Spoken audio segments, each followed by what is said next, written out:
Hello students, एक और career institute के यूट्यूब प्लेटफॉर्म पर ऑनलाइन क्लासें चल रही हैं। उसमें वोकैब की सीरीज को आगे बढ़ाते हुए डिक्शनरी में कुछ वर्ड्स आगे देखते हैं और इनको नोट करते रहें और इनके नोट्स बनाते रहें। तो ऑनलाइन प्लेटफॉर्म में अगला वर्ड आपका आ रहा है, देखते हैं इसको। Anguish, ANGUISH। एंग्विश को हिंदी में कहते हैं पीड़ा या वेदना या व्यथा होती है, कोई पीड़ा हो रही है, या जिसको कहते हैं एगनी, AGONY। एगनी का वर्ब बनाते हैं तो एगोनाइज हो जाता है। इट कैन बी मेंटल, ये मेंटल एगनी हो सकती है या फिर फिजिकल एगनी हो सकती है, मेंटल और फिजिकल एगनी।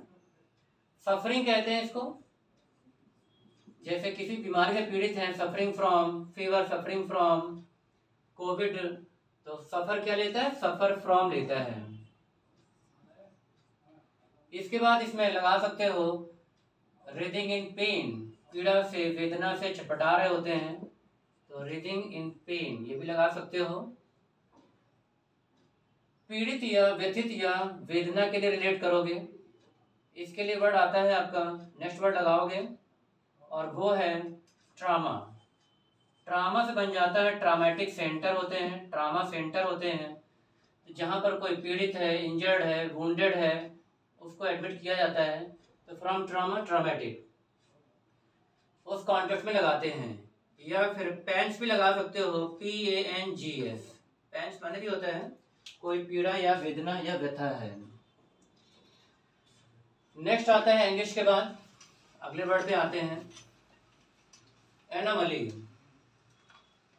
एनोमली को हिंदी में कहते हैं विसंगतियां पैदा हो जाना।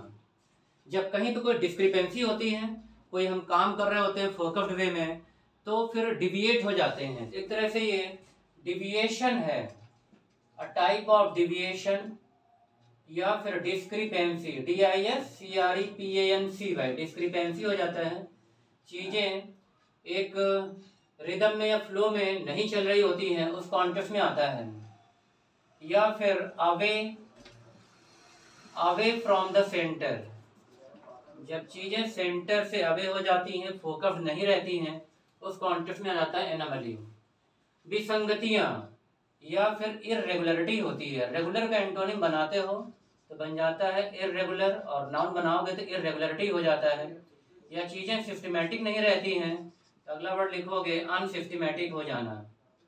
असंगत होना, विसंगतियां पैदा हो जाना, एक डिविएशन होने लगता है। या फिर ये में वर्ड बताए थे एबरेशन, मार्ग से, पथ से चीजें क्या हो रही हैं, डिविएट हो रही हैं, जिसको डाइग्रेशन भी कहते हैं। डाइग्रेशन हो सकता है या फिर डाइवर्जन, डाइवर्ट से होता है डाइवर्जन। नेक्स्ट वर्ड आता है, अगले वर्ड में आते हैं और वो है एनिमोसिटी। एनिमोसिटी का मतलब है दुर्भावना या वैमनस्यता के लिए आते हैं, और इसमें लगा देते हैं इल विल या इल फीलिंग। इल माने निगेटिव रहता है, खराब के लिए आता है, तो इसको लिखोगे इल विल। अगर इल विल का एंटोनिम बनाया जाए तो क्या करोगे, जहां भी इल लगा रहता है नेगेटिव मीनिंग कैरी करता है, इल बिहेवियर है, रॉन्ग बिहेवियर है, फॉल्टी है। और जब यहाँ पर इसको एंटोनिम बनाओगे तो हो जाता है गुडविल, जैसे गुडविल होती है लोगों की, अच्छी भावनाएं रहती हैं, तो इल विल दुर्भावना है। या फिर मेलिस, MALIC, मेलिग्नेंट होना, MALIGNANT, मेलिग्नेंट फॉर्म में आ जाती चीजें। या फिर हैट्रेड, वैमनस्यता हो रही है तो हेट से बना देते हो हैट्रेड। और होस्टाइल से बन जाता है हॉस्टिलिटी। इसका ब्रेक करो तो वर्ड हो जाएगा हॉस्टाइल। और नेक्स्ट वर्ड आता है स्पाइटफुलनेस। स्पाइट से बना दोगे फुल, फुल लगाने पे एडजेक्टिव हो जाता है, नेस लगाने पे नाउन हो जाता है, ये ध्यान रखना। तो एनिमोसिटी एक तरह से हेट्रेड है। मेलिस से बना जाते हैं मेलिशियस, दुर्भावना युक्त रहती हैं चीजें। तो ये हो गया आपका एनिमोसिटी। नेक्स्ट आते हैं,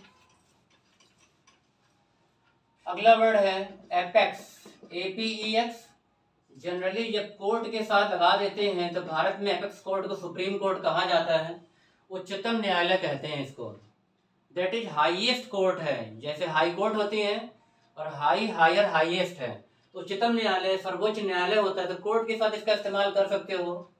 जेनिथ लगा सकते हैं, और जिसको टॉप करते हैं, जैसे टॉप से बन जाता है टॉपर। कोई भी एग्जाम होता है तो उसमें जो रैंकर होते हैं वो टॉपर होते हैं, यानी टॉप पर रहते हैं, शिखर पर रहते हैं, शीर्ष पर रहते हैं। तो शीर्ष न्यायालय है तो एपेक्स कोर्ट है। बाकी किसी एग्जाम में, कंपटीशन में टॉप रैंक होल्डर होते हैं। नेक्स्ट आता है समिट। जैसे सार्क का एक शिखर सम्मेलन हो रहा है जिसमें राष्ट्राध्यक्ष भाग लेते हैं, तो समिट मीटिंग कहलाता है।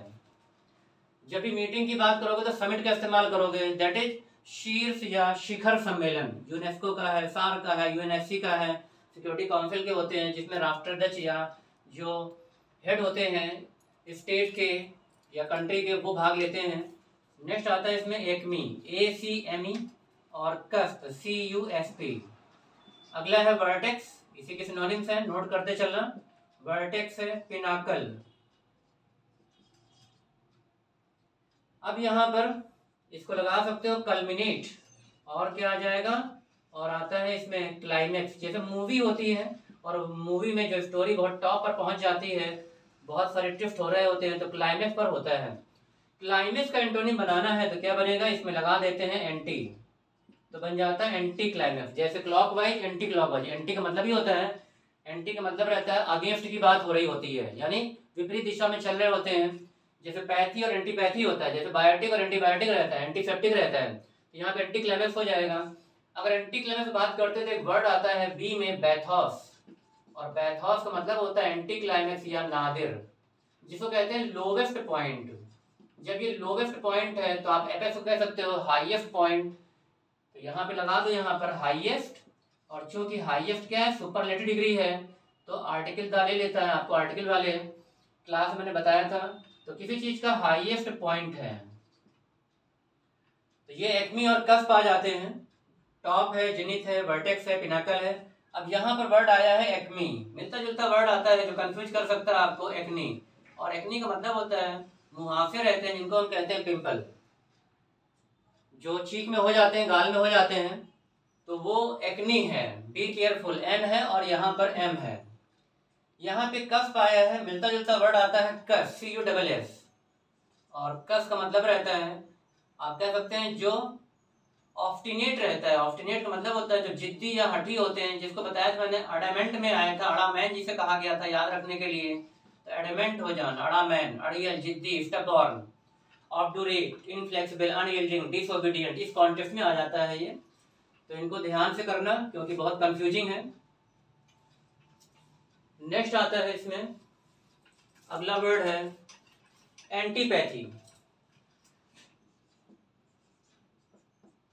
एंटीपैथी वर्ड पे अगर ध्यान दो तो वर्ड आया है पैथी।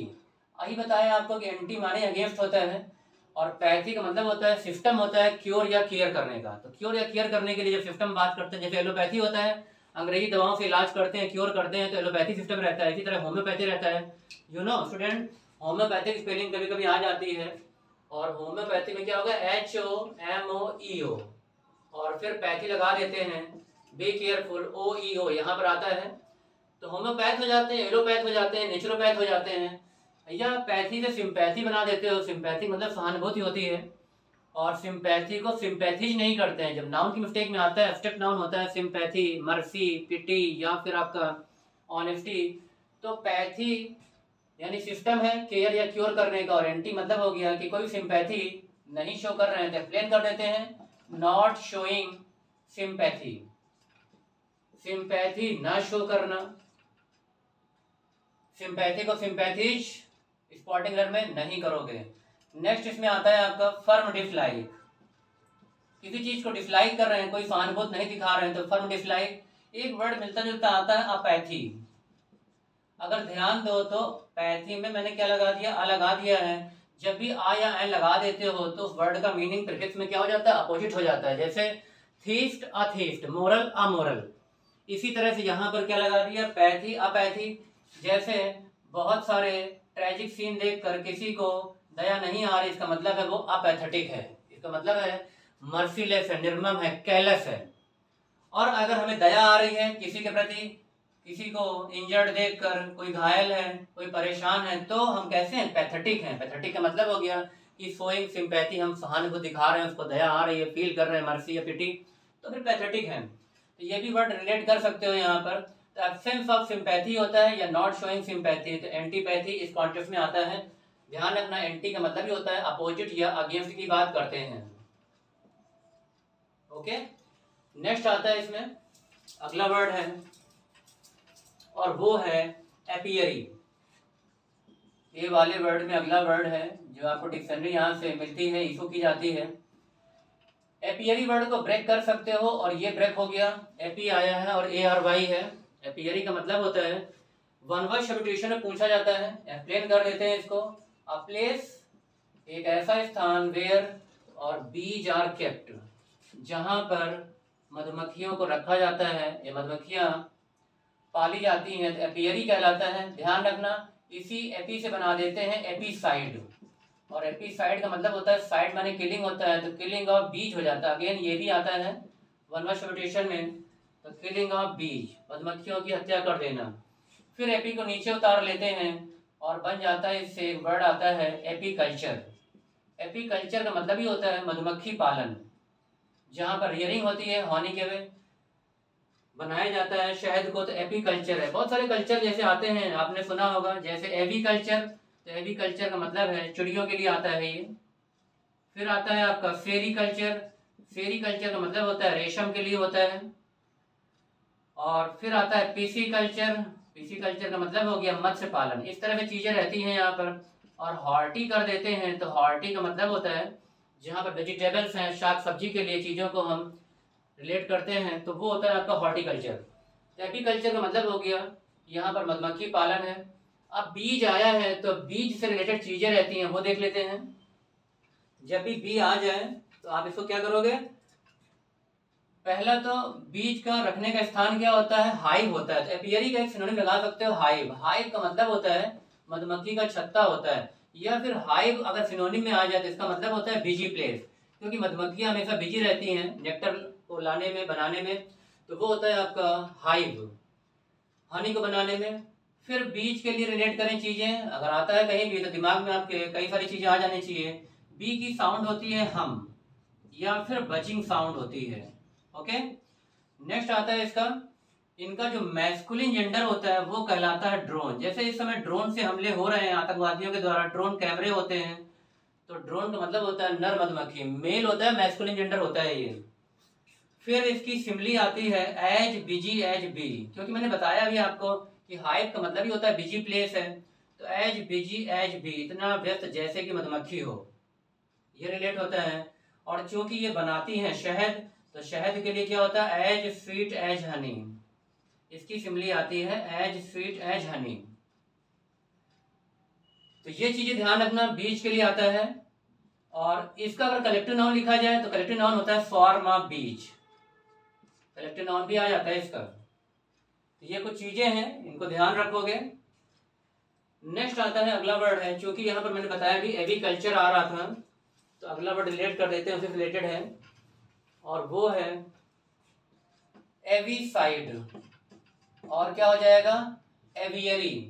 अगर अगला वर्ड देखो इसी को मिलता जुलता तो एवियरी।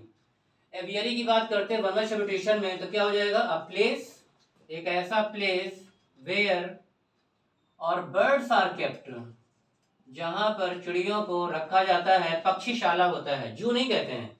यू नो, जब जू की बात करते हैं तो जू का मतलब होता है एनिमल्स।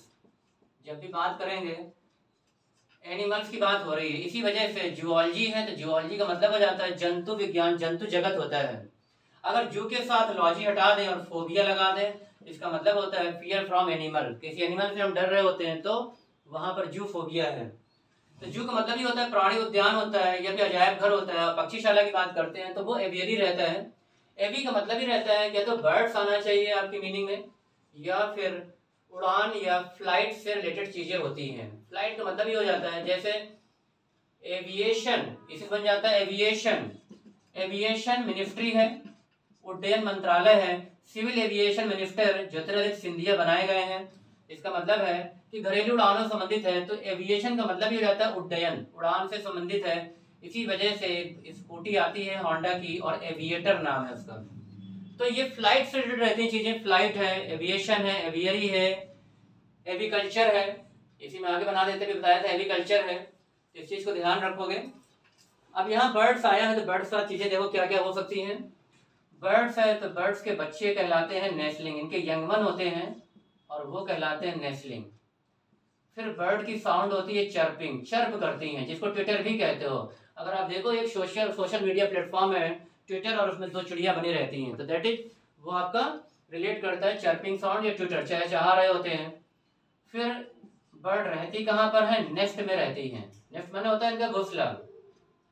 और ये जब अंडे को सेती हैं तो अंडे को सेने के लिए आता है हैच, हैचिंग करती हैं अपने एग्ज को। इस चीज को ध्यान रखोगे। हैच और क्या होता है? हैच कॉन्स्पिरेसी को भी किया जाता है, षड्यंत्र को भी हैच करते हैं, और वैसे वर बनाओगे तो कॉन्स्पायर हो जाता है। फिर इसके लिए सिमली आती है एज फ्री एज बर्ड, इतना स्वतंत्र जैसे कि चिड़िया हो, कोई वीजा नहीं चाहिए, कोई पासपोर्ट नहीं चाहिए। साइबेरिया से चल के आती हैं और इंडिया में तो वो साइबेरिया से आती हैं, तो क्या?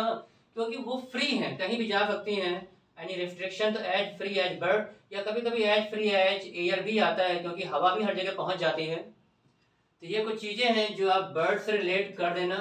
और एक इडियम आता है किलिंग 2 बर्ड्स विथ 1 स्टोन, एक पन 2 काज, यानी एक तीर से 2 शिकार, 2 काम कर लेते हैं एक ही शॉट से या तीर से। तो इसका मतलब है किलिंग 2 बर्ड्स विथ 1 स्टोन। ध्यान रखना स्टोन आता है वहां पर, शॉट नहीं आता है। तो ये चीजें इसके साथ हो गई, ये हमेशा ध्यान रखना जब भी चीजें आ जाती हैं।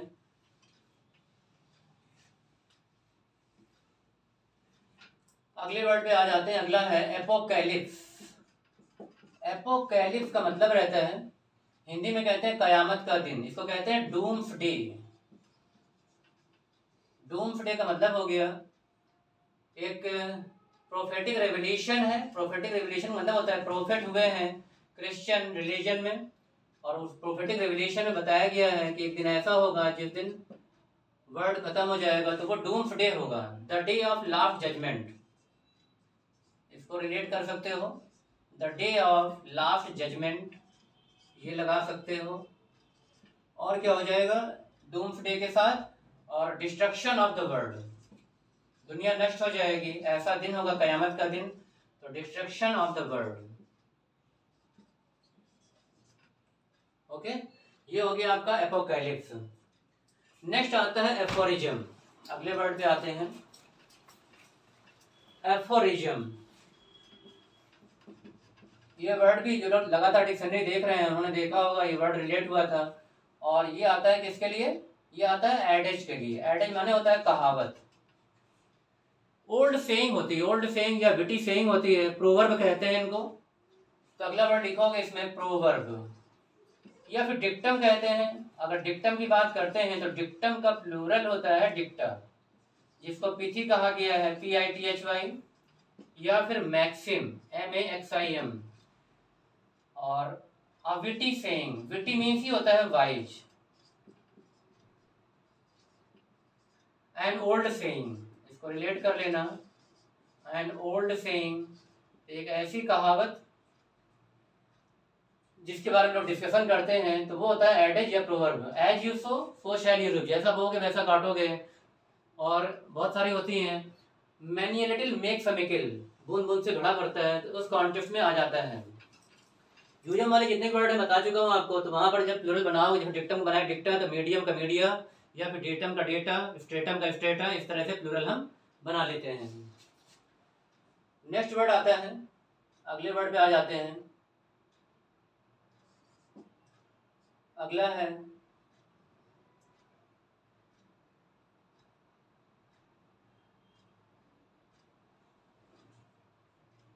एंटीडायलुवियन। नेक्स्ट वर्ड पे आ जाओ, एंटीडायलुवियन। और इसका मतलब क्या हो गया? इसकी मीनिंग आती है जब चीजें रह जाती हैं आउटडेटेड। इसका मतलब होता है कि एनाक्रोनिज्म, आउट ऑफ फैशन, या डिमोड कहते हैं इसको। तो लिख दोगे इसको आउट ऑफ फैशन हो जाना, जो चीज़ों का प्रचलन या चलन नहीं हो रहा है। या फिर नॉट इन वोग, नॉट लगा दो इसमें, वोग माने ही होता है चलन या प्रचलन में। अनस्टाइलिश होना, उस कॉन्टेक्स्ट में लगा दोगे। और एक आता है आपका आला मोड, और आला मोड को बताया था एंटोनिम करते हो तो आता है D mode, out of fashion हो गई चीजें। और ऑब्सोलीट, OBSOLET, और इसको रिलेट किया गया था एनाक्रोनिज्म में। एनाक्रोनिज्म वर्ड को अगर ध्यान दें तो वर्ड आता है क्रोनोलॉजी से। क्रोनोलॉजी का मतलब होता है स्टडी है और घटनाओं का क्रमबद्ध अध्ययन होता है। जैसे हिस्ट्री को कहा जाता है क्रोनोलॉजिकल स्टडी है, यानी कोई भी इवेंट है तो उनको हम एक डेट वाइज इवेंट को हम जब अरेंज करते हैं तो वो क्रोनोलॉजिकल स्टडी कहलाता है। तो क्रोनो मतलब होता है कि चीज़ों को अरेंज कर रहे हैं systematic, date wise, time wise. और यहाँ पर एनाक्रोनिज्म हो गया है तो आउटडेटेड हो गई चीज़ें, तो लिख दोगे इसमें आउटडेटेड, आउट ऑफ डेट या आउट ऑफ टाइम हो जाती हैं चीज़ें। इस चीज़ को ध्यान रखोगे। अगला आता है एप्लॉम। नेक्स्ट वर्ड पर आ जाते हैं।